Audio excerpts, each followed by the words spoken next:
O que é arte para você? Nesse vídeo nós vamos abordar esse tema que ele é um pouco mais profundo do que parece. A arte não é só um quadro pendurado na parede, não é só uma escultura que causa uma intervenção artística urbana. A arte é muito mais do que isso.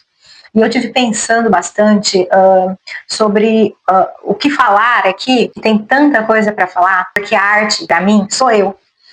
E é isso que eu quero trazer aqui para vocês, esta reflexão. Diretamente dos meus sonhos mais loucos para a sua tela, tá começando o primeiro de muitos Arte de Quinta. Gente, a playlist Arte de Quinta são vídeos sobre arte, reflexões, filosofias e muito mais. Vamos ter também aspectos históricos, estéticos. Nós vamos abordar de forma muito profunda toda a linha do tempo da história da arte. Meu nome é Gabriela Felício, sou arte educadora há 20 anos. É verdade, eu entrei na universidade muito novinha, isso aí também bem novinha. Ainda demorei uns anos para começar a lecionar arte, mas depois que eu comecei, eu nunca mais parei, porque é uma coisa que transborda, emana de mim, é uma coisa que é muito maior do que eu. E pra gente começar esse assunto, como eu falei que a arte, pra mim, ela é diferente do que é pra você, muito provavelmente não, com toda a certeza do mundo, eu vou contar um pouco da minha história com a arte, que nasceu quando eu nasci. Isso significa que, desde que eu tenho uma consciência de mundo, eu me entendo como artista.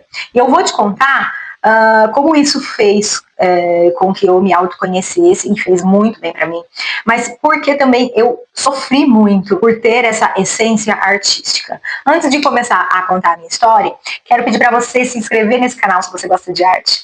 Curta, comenta aqui. Comenta já o que é arte pra você. Eu tô louca pra ler os comentários. Eu tô bem animada, porque quanto mais eu conheço a forma de pensar das pessoas sobre arte, mais eu me aprofundo nos meus conhecimentos, nos meus estudos e nas minhas filosofias artísticas também. E aproveitando esse momento, eu já quero deixar aqui a nossa propaganda de sempre, de todos os vídeos, são essas canecas que eu desenvolvi aqui pro canal. Tem a logo do canal Coisas de Gabriela e sempre uma frase muito legal. Essa daqui é uma dose de arsênio, por favor. Tem marca de batom, porque eu realmente estou tomando um cafezinho. Gente, professor e café é o casamento perfeito. Então vamos lá. Quem foi a criança Gabriela, né? Quem foi a pequenininha Gabriela? Eu nasci, gente, numa família muito convencional nas questões de trabalho, expectativa de vida, né? Expectativa de vida mesmo, tipo, o que espera-se que uma menina dentro da minha família faça, tá? Isso não é ruim, isso é muito comum em muitas famílias. Porém, a minha essência não permitiu com que eu fosse exatamente do jeito que a minha família esperava de mim. E lá pequenininha, eu sempre gostei das aulas de artes e tinha bastante dificuldade nas outras disciplinas, principalmente em exatas, né? As coisas muito concretas para mim era algo que, demorava para entrar na minha cabeça, né?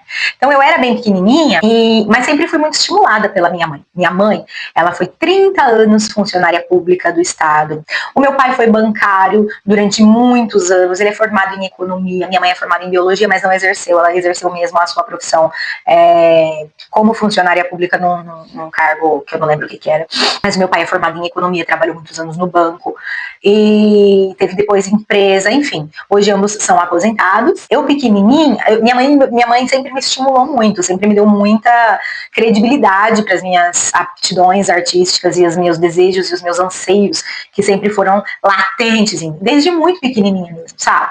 Então, enquanto todas as crianças queriam brincar na rua, brincar de bola, cara, eu não era da educação física, eu não era mesmo, eu precisei trabalhar isso em mim e ainda trabalho, né, para poder realizar atividades físicas, porque faz bem e é necessário para o meu corpo, para minha mente, para o meu espírito, enfim. Hoje a gente trabalha um pouco mais essa questão, mas quando eu era criança, eu detestava todo tipo de atividade física, era dificílimo. E aí, língua portuguesa, sempre gostei de escrever, mas gostava muito mais de desenhar. E tudo aquilo que eu produzia artisticamente falando, isso assim, gente, de pequenininha mesmo. Acho que eu comecei a desenhar com uns 4 anos, e isso foi indo, e minha mãe sempre me estimulou. Então a minha mãe pegava os meus desenhos, o que uma criança de, sei lá, 4, 5, 7 anos faz com o desenho? Não sabe onde guardar, não tem essa noção. Minha mãe comprou uma pasta catálogo, guardava todos os meus desenhos e me fazia prometer guardar todos os desenhos que eu fizesse. Isso foi sendo cada vez mais forte, maior, e foi muito importante esse estímulo da minha mãe, né, para as minhas habilidades artísticas, sempre valorizando. Por mais que falasse que estava feio, que a gente visse que não estava esteticamente agradável, né? Ainda mais para pessoas que são leigas, meus pais eram leigos em arte, não sabiam nada. Mesmo assim, eles falavam que estava lindo, nossa, maravilhoso, como você é talentosa, e eu fui acreditando naquilo. E eu fui deixando aquilo ir para fora, cada vez mais, cada vez mais. E aí, gente, eu vou contar aí depois o que aconteceu. 7 anos, 8, 9, 10 anos de idade. Eu estava assistindo a TV Cultura e estava passando um documentário sobre o cubismo de Pablo Picasso. Cara, eu fiquei olhando aquilo e eu fiquei louca por aquilo, eu fiquei extremamente apaixonada. Sabe como quando você sente uma necessidade absurda de pintar? E aí eu pedi para minha mãe para que ela me colocasse numa escola de pintura, né? Vamos buscar aulas de pintura. Minha mãe topou na hora, ela mesma buscou na época, era lista telefônica, gente, aquelas páginas amarelas, e aqui na cidade só tinha uma escola de pintura, que era da Dona Irene. Ai, Dona Irene, que saudade! Ela tá viva ainda, eu acho, viu, gente? Ela já é uma senhorinha bem de idade, mas ela mora aqui no meu bairro. E olha só, a escola de pintura era pertinho de casa. Quando as coisas têm que acontecer, eu acredito muito nisso, na sincronicidade, sabe, das coisas. E aí nós fomos lá na escola de pinturas da Dona Irene, era na casa dela, então ela tinha um ambiente na casa onde ela dava as aulas de pintura. Gente, chegando lá, todo mundo era bem senhora já. Eram senhoras ali fazendo um trabalho mais terapêutico de arte, né? Elas estavam lá pintando para passar o tempo. E eu tinha 11 anos de idade. Tinha, cara, assim, umas 10 mulheres idosas ali junto comigo. Então eu aprendi muito com elas, não só artisticamente, mas sobre a vida. Foi de grande valia para mim. Eu guardo esse tempo, que foi bastante tempo que eu fiquei lá, tá?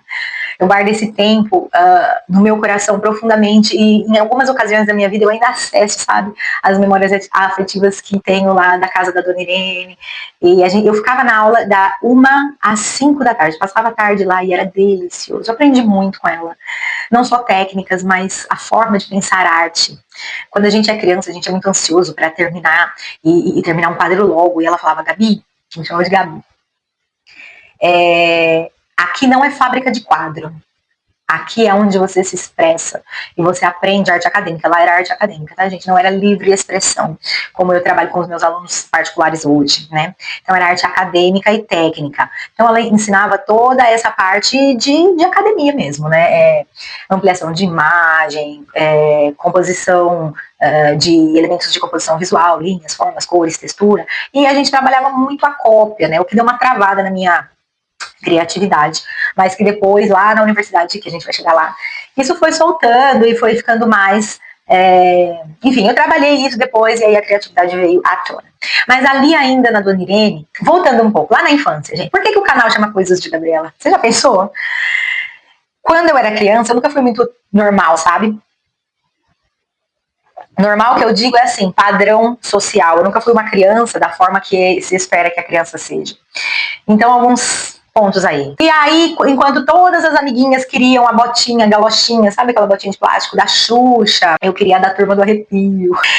E aí, eu queria umas roupas diferentes. Eu queria usar... Gente, a gente ia nas festas de aniversário infantil e eu queria usar roupa de festa junina. Então eu sempre tive essa ânsia de expressão, sabe? Essa necessidade de me expressar. E a minha mãe deixava. Minha mãe deixava eu ir nas festas de aniversário de roupa de festa junina, mas ela sempre fala: Gabriela, você frisa aí quando você contar essa história, de que as roupas de festa junina eram bonitas, não era caipira horrorosa, brega, né? Porque minha avó era que fazia essas roupas pra mim, então minha avó caprichava, fazia bonito, não tinha xadrez, eram umas flores assim bem... Enfim, eu vou achar foto aqui, vou perguntar pra minha mãe se ela tem fotos pra colocar na edição do vídeo, vocês vão ver que eram roupas bem bonitinhas, mas eram diferentes da que a galera tava usando. E eu queria estar daquele jeito, porque eu queria ser eu queria... Enfim, gente, a arte sempre esteve latente na minha vida e precisando sair de alguma forma. Aí lá na adolescência, com 11 anos, eu iniciei as minhas aulinhas de pintura e eu me achava artista. Ai, quando eu terminava um quadro, eu levava pra casa e ficava admirando e mostrava pra todo mundo. Nossa, aquilo era... A minha vida era aquilo, eu vivia pra aquilo, né? E aprendi muito também.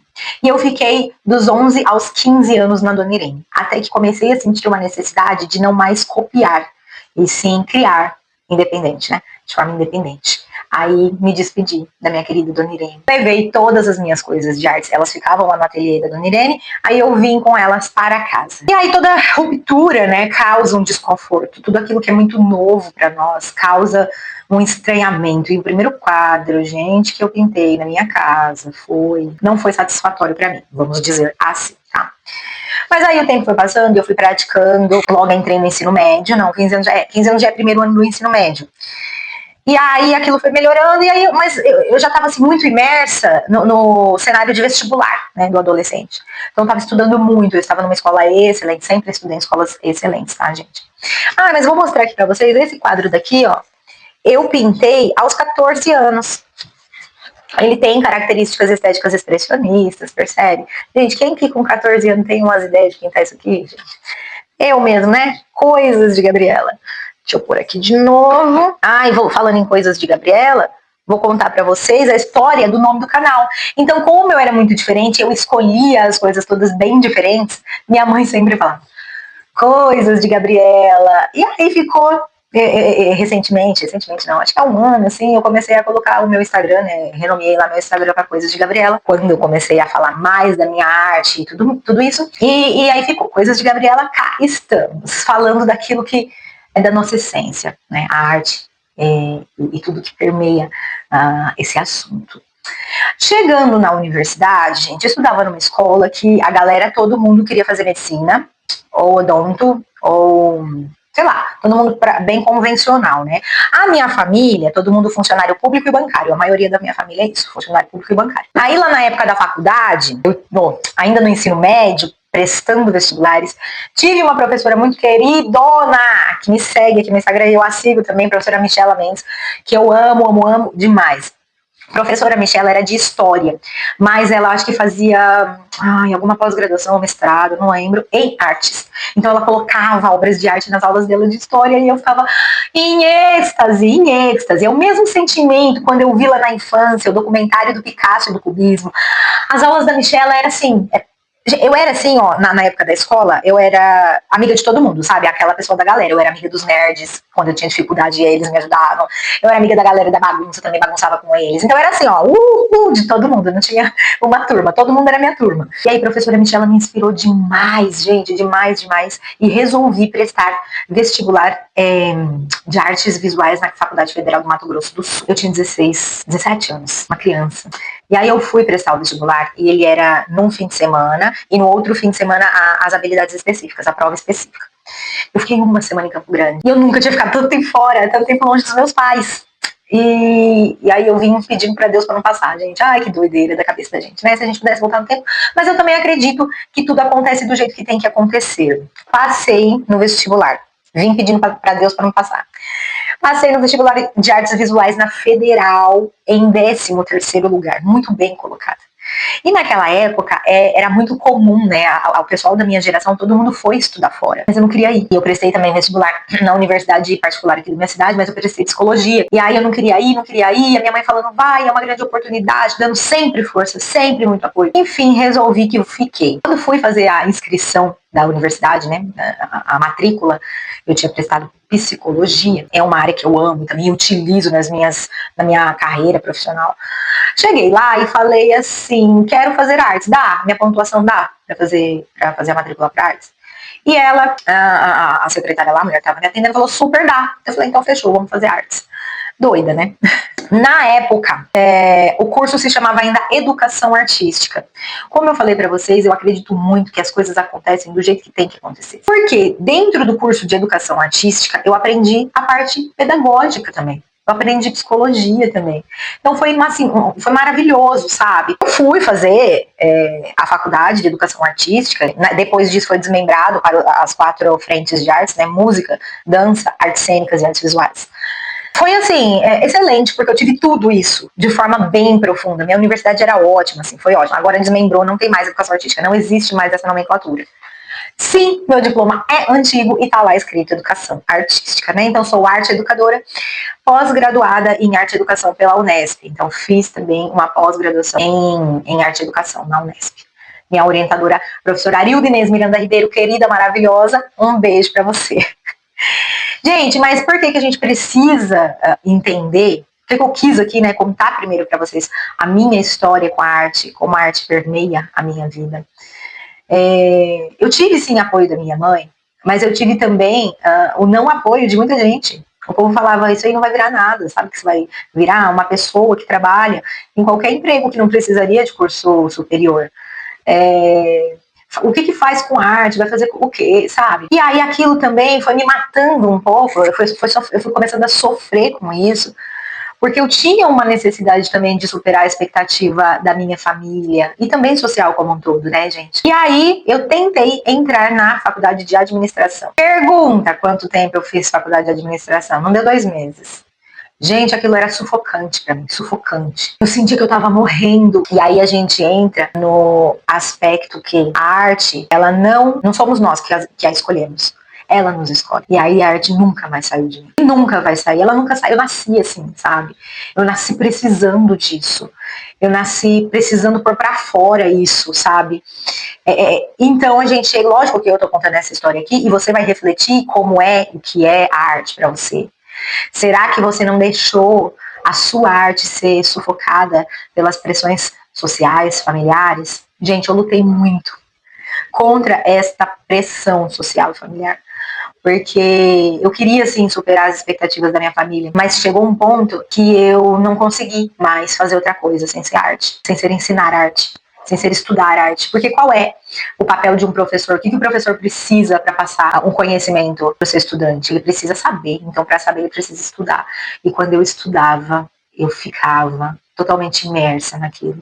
Era como se eu fosse para outro planeta, para outra esfera, para outra dimensão e para um momento em que eu podia ser totalmente eu, certo? Então me arrisquei lá na faculdade de administração, não funcionou. Aí eu resolvi, muito louca, lá no início dos 20 anos, ali 20 e poucos anos, eu resolvi abrir uma loja. Gente, nem roupa eu compro. Hoje, com a maturidade que eu tenho, assim, com toda a minha experiência de vida, eu sei que a gente não pode trabalhar e nem empreender em algo que a gente não conhece profundamente. Cara, eu compro roupa, assim, muito pouco, de verdade. Não é algo que eu valorizo demais, sabe? Não é algo... Eu prefiro, assim, pegar uma camiseta branca velha ou, sei lá, e customizar. É muito mais legal pra mim, é muito mais a minha cara. É muito mais eu, entendeu? Eu tenho mais prazer nisso do que entrar numa loja de roupa e comprar. E aí eu abri uma loja de roupa e foi um fracasso total. Sabe o que eu fazia lá na loja? Catava as roupas e customizava. E queria vender roupa customizada. Cara, ninguém tá nem aí pra isso. Ninguém quer saber disso. Eu fiquei um ano, assim, muito deprimida dentro daqui. Isso foi, assim, eu já tava formada. Foi em 2000, eu me formei em 2008. Gente, esqueci da parte da fotografia. Eu queria trabalhar com artes muito. E aí, quando eu me formei, em 2008, naquela época, gente, os empregos ficavam nos classificados do jornal impresso. E eu era viciada no classificados, porque eu queria sair daquilo, porque eu queria ser feliz. Eu precisava ser feliz no meu trabalho. E aí eu ficava lá nos classificados, procurando emprego. Até que achei um anúncio nos classificados que procurava uma pessoa que fosse para vendas para trabalhar em um estúdio de fotografia. Tcharam! Fui até a entrevista, passei e entrei para trabalhar como vendedora no estúdio de fotografia. Que bom que eu já estava um pouco mais próximo de uma determinada linguagem artística, que é a foto, né? Então lá, em 2010, entrei num estúdio fotográfico aí, enfim, como vendedora. E aí aprendi muitas técnicas de vendas e tudo mais. Foi positivo e negativo, né? A gente sempre tem a dualidade em tudo que a gente faz. Foi positivo, por um lado, porque aprendi manejo com pessoas, comunicação, técnicas de venda, persuasão, muita coisa. Mas também foi negativo porque eu forçava algumas vendas, né? Eu vendia para pessoas que não tinham condições de comprar. Gente, já vendi álbum caríssimo para cortador de cana. Eu já vendi álbuns caríssimos para pessoas cujos filhos estavam doentes, precisando de medicamento. A pessoa não estava podendo despender daquele dinheiro e através dessas técnicas a gente efetuava vendas, né? E isso daí já não fazia sentido pra mim, mas eu queria estar um pouco mais próximo de linguagens artísticas. Ai, Gabi, mas por que você já não foi dar aula logo de cara? Gente, sempre tive um pouco de medo. Não sei, alguma coisa me bloqueava. Eu nunca quis ser professora. Mas hoje é tudo o que me preenche, né? E só a prática me fez perceber o quanto é grande o professor, o quanto o professor merece toda a valorização do mundo, né? E aí eu fiquei poucos meses como vendedora nesse estúdio de fotografia e logo passei para a edição, para o setor de edição. Ali no setor de edição eu já podia criar mais, já estava em contato com artes e não estava mais nessa parte administrativa, nem de vendas, nem de marketing, nem de nada. Então eu estava só produzindo artisticamente. Maravilha, feliz da minha vida. E ganhando bem para a época, estava ganhando bem, muito bem. Tanto que em 2011, com o salário desse trabalho que eu tinha, eu fui à Europa, né? Fiz um Eurotrip muito legal. Assim, um momento profissional da minha carreira foi muito bonito mesmo, né? Eu estava ali em contato com a fotografia. E aí eu resolvi sair desse estúdio e fui para um outro estúdio que trabalhava num outro segmento da fotografia. Então eu trabalhava nesse primeiro estúdio com gestantes, bebês e famílias, fotos de estúdio, e fui para um outro estúdio, né, que na verdade era uma empresa que trabalhava com eventos, fotografia de evento. E era assim, gente, um estúdio, era o mais top da minha cidade, tá? Isso lá na época, 2012. E ali era um negócio, só que assim, aquele lugar começou a me consumir pelas pernas. Eu comecei ali, eu trabalhava na edição, entrei para trabalhar na edição, aí fui sendo convidada para fotografar os eventos.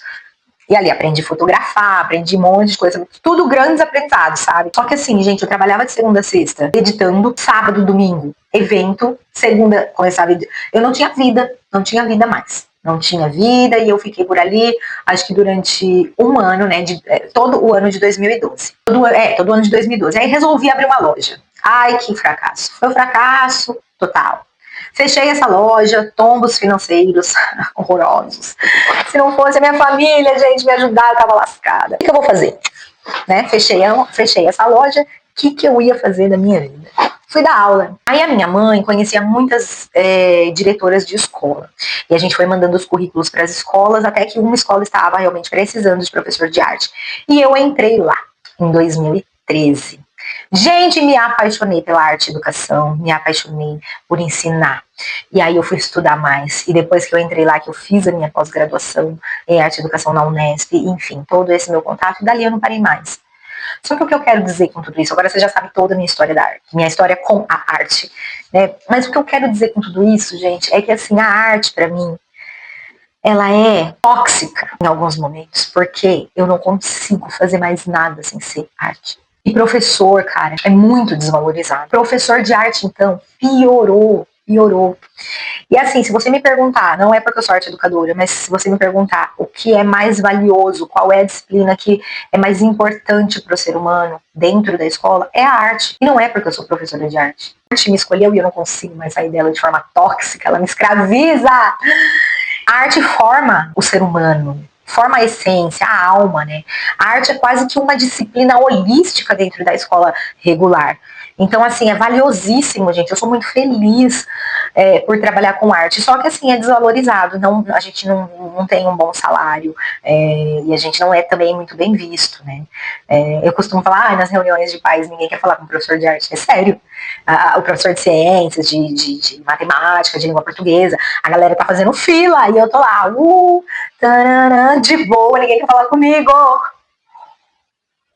A não ser os pais daqueles alunos que também são escolhidos pela arte, né? Que a arte toma conta do ser deles, né? Esses pais sempre vêm, sim, falar comigo, né? Só que aí, lá em 2013, eu vi a realidade financeira da arte. Então, veja, eu vinha de uma posição social, financeira, boa, trabalhando em estúdios fotográficos. Fui para a educação, cara, não dava. E aí eu pensei, vou abrir o meu próprio estúdio fotográfico. Então vou dar aula, que é minha paixão, vou ensinar arte, vou transbordar a minha arte na escola, mas também vou fazer essa parte comercial da fotografia. Isso perdurou aí, gente, de 2015, que foi quando eu abri o Estúdio Terra, até agora. Ele ainda existe, Estúdio Terra ainda existe. Mas nós estamos chegando ao fim, estamos minguando devagar. E isso dói pra mim, porque eu demandei muita energia ali. Eu empreguei a minha vida e a minha alma no Estúdio Terra Fotografia. Só que o meu momento de vida já não permite mais com que eu continue com o estúdio de fotografia. Porque o estúdio de fotografia exige são vários aspectos, né, que compõem, vamos dizer, vários raios que compõem a empresa de uma fotografia, de um estúdio de fotografia. Então a gente tem o marketing, prospecção de cliente, a gente tem o contato, a gente precisa pensar em estratégias para atrair cliente, a gente precisa pensar no cenário, atendimento, fechamento de contrato. Gente, eu não consigo mais, porque eu sou uma mãe solo de uma criança atípica. Gaelzinho tá com 4 anos, ele precisa de mim. Por isso, tendo em vista todo esse meu momento de vida, eu decidi criar o canal para que eu possa transbordar a minha arte, transbordar a minha essência aqui para vocês. Estou muito feliz que você está aqui comigo, assistindo, conhecendo um pouco mais de mim, das coisas de Gabriela, que aqui a gente vai ter muitas coisas de Gabriela, e eu espero que isso faça sentido para você, que você se identifique comigo, e que a gente possa criar um relacionamento e um vínculo que seja muito valioso, sabe?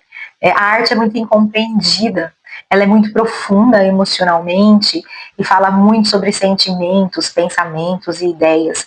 E aí a gente chega num momento que não dá mais, eu não posso fazer mais nada sem ser arte. Eu não posso fazer mais nada sem ser transmitir aquilo que me transbordar aqui, né, nesse canal para vocês. Eu espero que eu tenha conseguido passar um pouco do que foi a minha vida na arte, né? E aí agora eu vou te passar, né, os aspectos técnicos. Eu comecei falando nesse vídeo o que é arte, na verdade. O que a gente considera obra de arte? Então eu vou partir de um pressuposto básico. A arte é forma de expressão. Quero pedir para você se inscrever no canal, curte, comenta, compartilha, conta aqui nos comentários o que é arte para você. Tô louca para saber. Como você se vê dentro das linguagens artísticas, o que te atrai no mundo das artes, o que te repele das artes, do que você tem medo em artes, ou você é completamente leigo e não sabe nada de artes, acho difícil, senão você não estaria aqui, mas se você também é essa pessoa, fica aqui, e você se interessa por arte, fica aqui comigo, que você vai compreender muito, não só sobre o universo das artes, que pra mim é uma necessidade quase fisiológica, se eu não fizer um morro, gente, sério. Se eu não praticar isso, se eu não transbordar isso, se eu não me expressar, eu fico doente e morro. Então vamos lá, o que é arte? Forma de expressão. Expressão do quê? Expressão de pensamentos, sentimentos e ideias. E a gente faz isso, expressa tudo isso, através daquilo que chamamos de linguagens artísticas. E o que são as linguagens artísticas? Todas, teatro, música, desenho, pintura, escultura, arquitetura, literatura, música, dança, poesia, performance, grafite, todas essas são o que a gente chama de linguagens artísticas. E desde quando existe arte, gente? Já pararam para pensar? Desde quando existe arte? Desde que o ser humano habitou a face da Terra. Então, gente, quando começou a existir ser humano na face da Terra, nós temos esse instinto quase animalesco de criar, de expressar o que a gente pensa, o que a gente sente e as nossas ideias.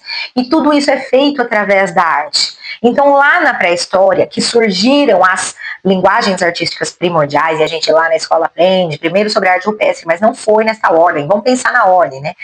Primeiro, a linguagem primeira artística que surgiu lá na pré-história foi a música, gente, porque os povos lá, pré-históricos, utilizavam essas batidas para os rituais que eles faziam. E, consequentemente, quando a gente escuta uma música, a gente sente vontade de dançar, ativa algo lá no nosso cérebro que faz a gente mexer o esqueleto. Então, a segunda linguagem artística surgida lá na pré-história foi a música. E aí, a terceira linguagem artística, sim, as artes rupestres, as pinturas nas paredes das cavernas, usando elementos, pigmentos da natureza, sangue de animais, e com qual temática, qual tema é expressado nessas artes rupestres? Os temas cotidianos deles. Graças às artes rupestres é que nós sabemos como foi lá o período pré-histórico, né? Então a arte, ela se faz importante desde o seu nascimento, né? Tem uma frase do Ferreira Goulart que diz: a arte existe porque a vida não basta e você pode ser o ser humano mais racional do mundo. Sem arte, você não vive, você fica triste. E que arte a gente está falando aí, então? Música, você ouve música? Então você está consumindo arte. Você toca aí um violão de vez em quando, canta no banho, você está se expressando artisticamente. Você assiste filmes, você desenha, pinta, qualquer coisa, cara. assovia na rua, você está se expressando artisticamente, porque isso é quase que fisiológico. Sem isso a gente definha, a gente fica doente e a gente morre. Então a arte, ela precisa ser executada desde sempre, tá? Aí nós chegamos no momento em que os códices, os hieróglifos, os elementos simbólicos iconográficos foram surgindo como forma de escrita, né? E aí a pré-história deixa de ser, e o marco da pré-história para a história é a escrita, né? E depois da escrita a gente já nomeia os povos como os povos antigos. E essas artes sempre permearam a rotina e o cotidiano dos povos em toda ali o período pré-histórico e antigo. E essas artes sempre tinham uma temática religiosa, né, de crença religiosa, registrando rituais, esculpindo deuses, as figuras estatuetas Vênus, que simbolizavam a fertilidade, né? Nós temos lá a primeira estatuetazinha Vênus de Willendorf, né, representando a fertilidade, que é uma das mais antigas esculturas, uma das primeiras expressões artísticas tridimensionais, ainda lá na pré-história. E aí a arte, neste momento, ela tem uma característica ritualística e religiosa. Com o passar do tempo, ela vai adquirindo uma característica de objetos utilitários. Então aí a gente vem associando as expressões artísticas, além de registros religiosos e cotidianos, como também a produção de objetos utilitários. O que isso significa? É quando o povo parou de pensar só que um copo é um copo. Ele queria não só utilizar um copo feio, e sim começaram a se preocupar com a estética daquilo que eles produziam. Aí eu separei algumas frases aqui pra gente pensar sobre. A primeira é do Nietzsche, que diz assim: a arte existe para que a realidade não nos destrua. Gente, quando eu penso nisso, isso faz tanto sentido pra mim, porque se eu vivesse sem arte, eu não estaria mais aqui de verdade. Eu acho que, cara, a vida não faria sentido pra mim. Porque eu me entendo, eu me compreendo, eu me conheço através das minhas produções artísticas e da arte que eu consumo, saca? Aí a gente tem uma de Oscar Wilde, que é: a vida imita a arte muito mais do que a arte imita a vida. Essa é uma expressão que a gente compara àquela do quem nasceu primeiro, o ovo ou a galinha. Então a vida imita a arte ou a arte imita a vida? Já deixa aqui nos comentários o que você pensa sobre essa frase. Pra mim ainda é muito... uma tá conectada com a outra, sabe? Mas eu ainda acredito que nós vamos evoluindo como seres humanos, e a partir dessa evolução a arte também vai se transformando, porque a arte vem de dentro do ser humano. Ela é algo visceral, é algo profundo demais. E conforme a humanidade, a sociedade vai se transmutando, a arte também vai se transmutando. A gente vai falar aqui da mudança das obras de arte figurativas para as obras abstratas ali, no século XIX, com o surgimento da advento da fotografia. Quando parou de fazer sentido o artista retratar aquilo que ele vê no mundo de fora e passou a retratar aquilo que ele sente no mundo interior. E o mundo, os sentimentos, as emoções, elas não são figurativas, elas são completamente abstratas, e aquilo que eu represento de forma abstrata não tem o mesmo significado para outra pessoa. Olha a grandeza disso, gente. Cada observador de uma obra de arte abstrata dá o próprio significado a partir de quem é, a partir da sua própria vivência, entendeu? Então é isso que eu penso sobre essa frase de Oscar Wilde. Vou para uma terceira pra gente encerrar, senão esse vídeo vai ficar absurdo de grande. Essa é de Leon Tolstói: a arte é uma das condições da vida humana e a expressão da comunicação do homem com os outros. E pra mim, cara, é totalmente uma condição. Eu só vivo se tiver arte. E você também. Pode ser que você não tenha isso na sua consciência nesse momento. Mas todo ser humano só vive se tiver arte, se expressar artisticamente e também se consumir obras de arte. Quero te pedir, deixe aqui embaixo sugestões de temas. Nós teremos sempre, toda quinta-feira, aqui no canal, vídeos sobre arte. Nós vamos falar sobre umas polêmicas contemporâneas da arte. Deixe aqui embaixo sugestões de temas que você gostaria que eu abordasse na Arte de Quinta, e tchau!